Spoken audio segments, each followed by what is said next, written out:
Ini harus dimusyawarahkan agar sesuai dengan kebutuhan masyarakat. Baik itu peningkatan kualitas pelayanan dasar, sarana prasarana dasar, ekonomi desa, dan pemberdayaan masyarakat desa. Semuanya menjadi rencana pembangunan jangka menengah desa atau RPJM desa untuk 6 tahun ke depan yang dituangkan dalam Rencana Kerja Pemerintah Desa atau RKP Desa Tahunan. Jadi, setiap tahun harus dilakukan beberapa kali musyawarah desa untuk mempertajam dan menyepakati rencana kerja dan anggaran desa tahunan. Semua kegiatan tingkat desa harus dapat direncanakan, dilaksanakan, dan diawasi oleh masyarakat desa sendiri. Termasuk juga setiap ada permasalahan atau kebijakan yang menyangkut kepentingan masyarakat desa harus dimusyawarahkan dulu. Dengan Undang-Undang Desa, desa diberikan kepercayaan penuh untuk mengelola anggaran desa sendiri. Dananya cukup besar loh, sesuai luas, jumlah penduduk, dan tingkat kemiskinan per desa.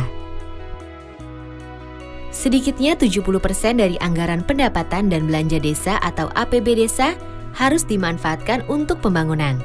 Sedang untuk gaji dan operasional perangkat desa tidak boleh lebih dari 30%. Untuk itu, setiap desa harus bisa membuat dan mengelola rencana APB desa secara transparan dan dapat dipertanggungjawabkan. Pemerintah desa harus menjalankan sistem informasi desa, termasuk laporan keuangan desa, yang bisa dilihat dan dipantau oleh siapa saja.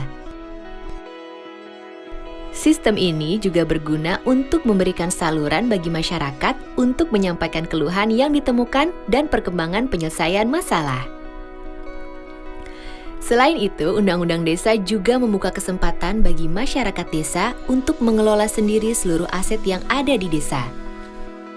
Kemudian, untuk meningkatkan pendapatan desa, desa dapat mendirikan badan usaha milik desa atau disebut BUM desa. Melalui BUM desa, masyarakat desa dapat meningkatkan sendiri kehidupan perekonomian perdesaan dan memanfaatkan hasilnya untuk kesejahteraan bersama. Salah satu semangat utama yang dibawa oleh Undang-Undang Desa adalah gotong royong. Bukan hanya antara masyarakat yang berada di satu desa saja, tapi juga dengan masyarakat yang ada di desa-desa tetangga. Undang-Undang Desa mendorong agar kerjasama antar desa ditingkatkan untuk memaksimalkan kemampuan dan sumber daya yang ada agar menjadi lebih besar dan kuat.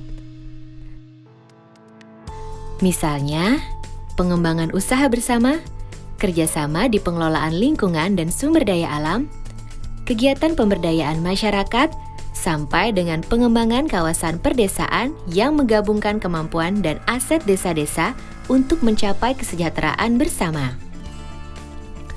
Untuk itu, Badan Kerjasama Antar Desa atau BKAD dapat didirikan atau ditingkatkan peran dan lingkupnya. Di samping itu, Undang-Undang Desa juga menekankan pentingnya peran lembaga kemasyarakatan desa untuk membangkitkan partisipasi semua masyarakat desa. Lembaga kemasyarakatan desa berperan sebagai mitra pemerintah desa dalam mengelola semua kegiatan pembangunan dan pemberdayaan desa, serta penggunaan dana desa secara bersama-sama. Dalam pelaksanaan pembangunan, setiap desa akan didampingi oleh pendamping desa. Pendamping desa akan membantu memastikan kualitas pembangunan desa sesuai harapan, termasuk kualitas pemberdayaan manusianya.